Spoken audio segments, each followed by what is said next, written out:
In Acts 7, it says this: as they were stoning Stephen, he called out, "Lord Jesus, receive my spirit." And falling to his knees, he cried out in a loud voice, "Lord, do not hold this sin against them." And then he said this, and he fell asleep. In his last dying breath, he asked the Lord to forgive the people who were killing him for proclaiming the gospel.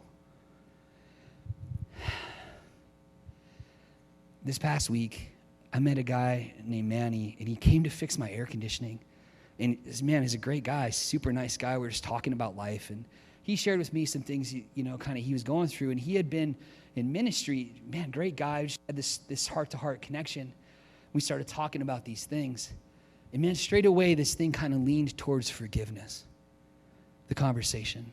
And the reason it did is because I could feel the hurt in him without him even saying it. He wasn't throwing anyone under the bus. You could just feel that it was there. And I told him, man, hey, from my own life, knowing it personally, that you got to let go of that. You got to forgive, because when you forgive, then you receive that forgiveness you're looking for. And you feel that release, and you feel that love that he already knows. He already knows it. But it's a reminder to him. And that conversation was one where, pastor says, will God inconvenience you so that you can bring an encouragement to someone else, so you can be a voice to someone else? I would rather not my air conditioner break. You know what I'm saying? But I'm thankful that I got to spend a moment with him, and that we got to have that moment, because it wasn't just an encouragement to him, it was an encouragement to me, that I would not pick up an offense. And you know what? Within 2 days, I had the opportunity to pick up an offense. It was something old that I felt was healed. I had the battle scar from it. And then I looked down, and it was kind of gaping and open, and I was about to pour some salt in it, because I was back in my emotions, about to pick it back up. And I reminded straight away of my own words to this man I just met about forgiving. And man, did I feel convicted.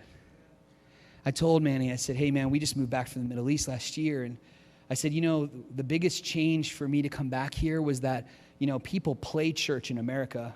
In the Middle East, you don't play church, you play for keeps. Because your faith in Jesus might cost you your life any day.